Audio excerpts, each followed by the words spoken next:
तन्हा कौन है, अल्लाहू अल्लाह, बादशाह वो कौन है, अल्लाहू अल्लाह। कैसे याद किया, बतलाइए क्या हाल है? मैं अपना क्या हाल बताऊं, हमारी किस्मत फूट गई है। परदेश छोड़कर खेती बाड़ी में लग गया, इसी से बाल बच्चों को लिखाया पढ़ाया।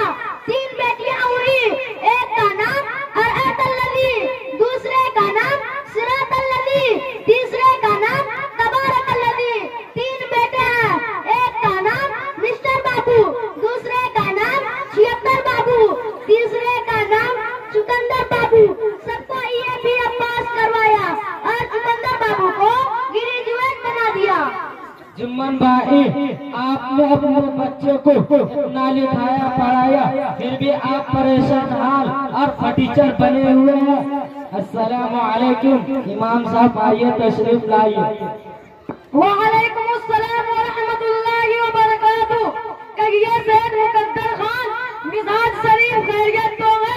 जुम्मन चाचा से मांगे गुफ्तगू, कोई खास बात है क्या? खास बात क्या होगी इमाम साहब, एक जमाने के बाद जुम्मन भाई से मुलाकात हुई, इसकी खस्ता हाली को देखकर बड़ा सदमा आ रहा। यही इनसे दरियाफ्त कर रहा था कि जुम्मन भाई इस कदर परेशान और फटीचर क्यों बने हुए हैं। जुम्मन भाई बोलिए ना। क्या बताऊं शेर साहब, बीवी मर गई, जमीन जायदाद बेचकर सब बेटी की शादी कर दी। बहुत दिनों से अरमान था कि बेटे की शादी में 5-7 लाख रुपए आ जाएगा, लेकिन 2 समधी बड़ा कंजूस और जालिम निकला, कुछ भी नहीं दिया। अब तीसरा बेटा चुकंदर बाबू है, जिसको ग्रेजुएट बनाया है। उनकी शादी मौज़े कमलपुर झगड़ू मियाँ की बेटी से तय कर दी है, लेकिन इस मर्तबा हमने बाज़ाब्ता डिमांड कर दिया है कि हमारा बेटा बहुत पढ़ा लिखा है, इसलिए फटफटिया अपाची, सोने की अंगूठी, लोहे की अलमारी, एसी, कूलर, 1 भैंस, 2 गाय और 7 लाख रुपये नकद देना होगा। और साथ ही साथ 200 बराती को बकरे वाला परोठ बिरयानी खिलाना होगा, मगर वो भी आगे पीछे कर रहा है। अच्छा, वो आगे पीछे कर रहा है। जरा इसका मोबाइल का नंबर दीजिए तो मैं अपना एतबार से बात करता। मोबाइल नंबर तो है मगर याद नहीं है।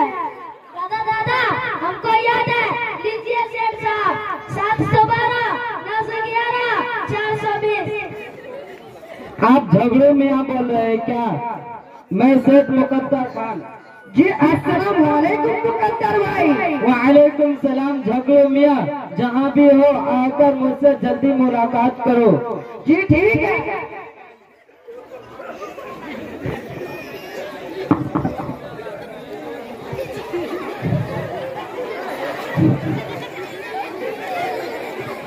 अस्सलाम वालेकुम व रहमतुल्लाहि व बरकातुहू। वालेकुम सलाम व रहमतुल्लाहि व बरकातुहू।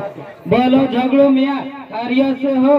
क्या बताऊं सेठ जी, मेरी बेटी की शादी इनके बेटे से 32 जनवरी सन 61 बरोज दूध रहने वाली है। बेटे की शादी के लिए परेशान हूँ, क्या बताएं?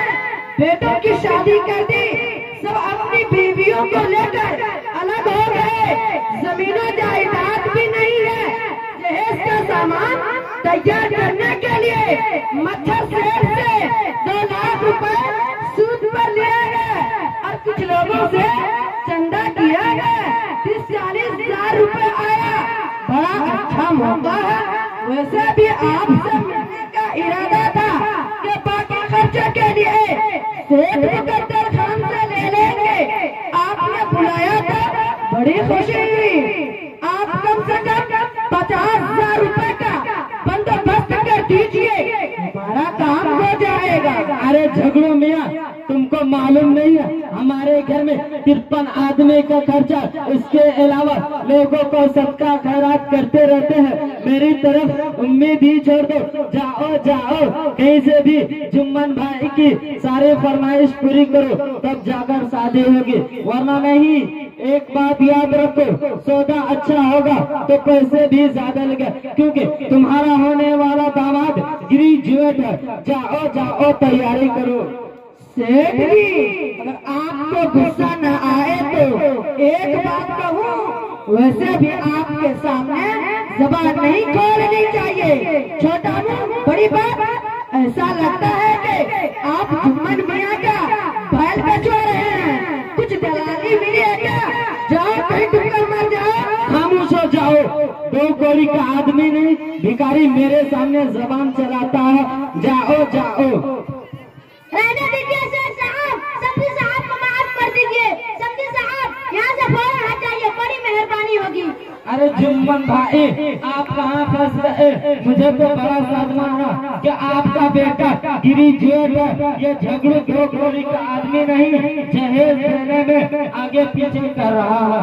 मैं भी एक बेटी का बाप हूँ। मेरा दामाद सिर्फ मैट्रिक पास है, कुछ मांग चांग नहीं किया, फिर भी मैंने अपनी बेटी को जहेज में बुलेट गाड़ी, fridge, washing machine, sofa set, Godrej, अलमारी, 1.5 किलो सोना, 4 किलो चांदी का जेवर और दुल्हा को 51,000 रुपये का शेरवानी, 17,000 का जूता, 5,000 का गंजी और 3,000 का चट्टी दिया। अरे बस कीजिए, तुम लोगों की बातें सुनकर मेरे कान पिघल गए। ऐसा लगता है कि आंखों में खून बहने लगे। तौबा तौबा, अस्तगफिरुल्लाह अस्तगफिरुल्लाह। क्या हुआ इमाम साहब? ये तौबा अस्तगफार क्यों पढ़ रहे हैं? अजी सेठ मुकद्दर खान, आपको अल्लाह ने नवाजा है तो आपने बेटी को जहेज में बहुत कुछ दिया है और माँ बाप को देना भी चाहिए। क्यों? हुजूर सल्लल्लाहु अलैहि वसल्लम ने भी अपनी बेटी हज़रत फातिमा रज़ियल्लाहु तआला अन्हा को जहेज दिया था। लेकिन ये जुम्मन चाचा लड़की वालों से जबरदस्ती डिमांड कर रहा है। ये तो सरासर हराम है और बेटी वालों पर जुल्म है।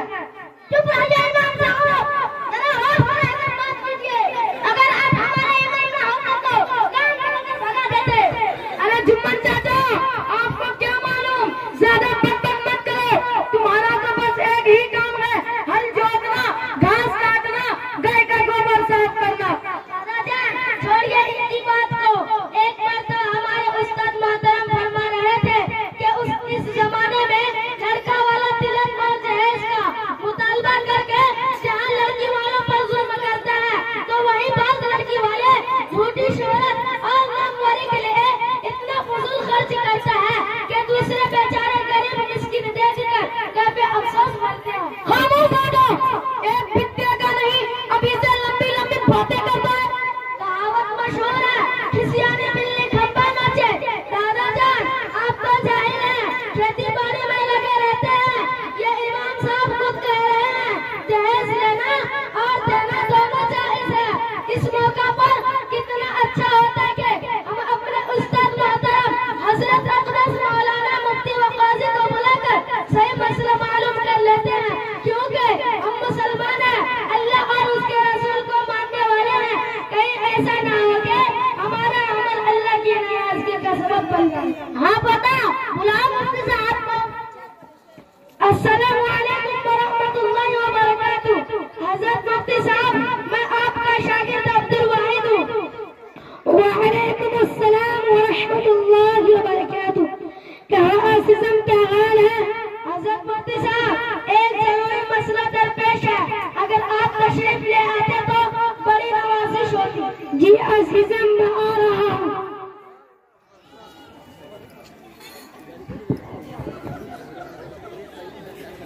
अस्सलामु अलैकुम वरहमतुल्लाहि व बरकातुहू। वालेकुम अस्सलाम वरहमतुल्लाहि व बरकातुहू। आसिज़म, क्या मसला है? हज़रत मुफ्ती साहब, ये दादा हैं, खेती गृहस्थी करते हैं। मेरे चाचा की शादी है, उसमें तिलक और जहेज का डिमांड कर रहे हैं और लड़की वाला बेचारा बहुत परेशान है। और ये इमाम साहब है, इनका कहना है जहेज लेना और देना दोनों जायज है। अब आप बताइए कि क्या सही और क्या गलत है? जी जी, सुनो, निकाह हुजूर सल्लल्लाहु अलैहि वसल्लम और तमाम अंबिया किराम की निहायत पाकीज़ा सुन्नत है। निकाह नाम है, 2 गवाहों के सामने इजाबा कबूल का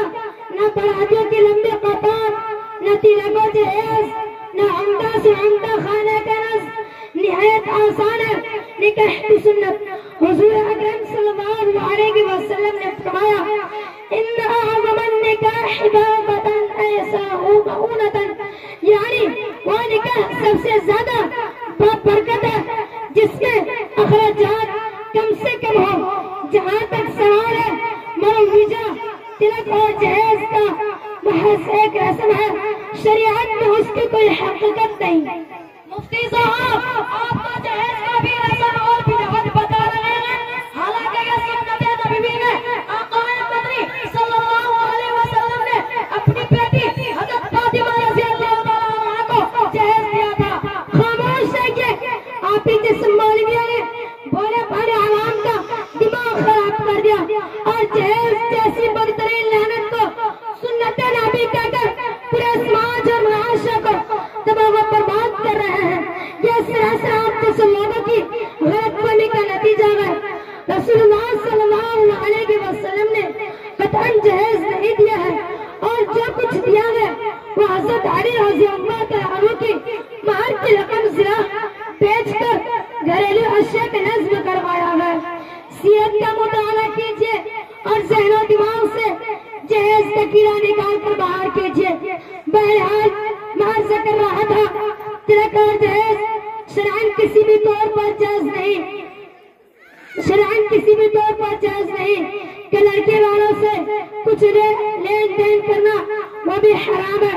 इब्ने हज़म अंदलूसी ने अपनी किताब अल मुहल्ला में लिखा है कि औरत को इस बात पर मजबूर करना जायज नहीं कि वो शौहर के पास जहेज लेकर आए।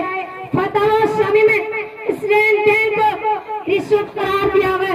रसूल अकरम सल्लल्लाहु अलैहि वसल्लम ने रिश्वत लेने और देने वाले दोनों पर लानत फरमाई है। इस्लामी फ़िक़्ह एकेडमी का 13वां सेमिनार के अंदर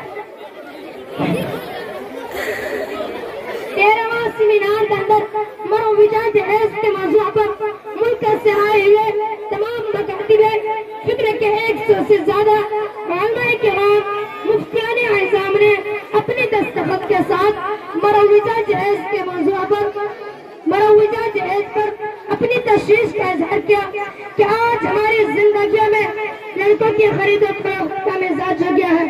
कभी लड़कों की तरफ से, कभी उनके वालिदैन की तरफ से, कभी लड़की वालों की तरफ से न सिर्फ ये कि कीमत लगाई जाती है बल्कि भाव ताव किए जाते हैं, कौन ज्यादा से ज्यादा देगा उसकी तलाश की जाती है। शरअन लड़की वालों से कुछ लेना वो भी मानकर बिल्कुल नाजायज और हराम है। इससे हर मुसलमानों को बचना चाहिए। अपनी शादी ब्याह इस्लामी तरीके के मुताबिक अंजाम देना चाहिए। जी मुफ्ती साहब, हम सभी इसी लानत में फंसे हुए थे, आपने हम लोगों की आंखें खोल दी। इंशाअल्लाह आज हम राहत करते हैं कि इस लानत से खुद भी बचेंगे और अवाम को भी अपनी तकलीफों के बजाय जहेज से बचने की रहनुमाई करेंगे। ये मुफ्ती साहब अब हम जरूर अमल करेंगे। अस्सलामु अलैकुम व रहमतुल्लाहि व बरकातहू। वालेकुम सलाम व रहमतुल्लाहि व बरकातहू।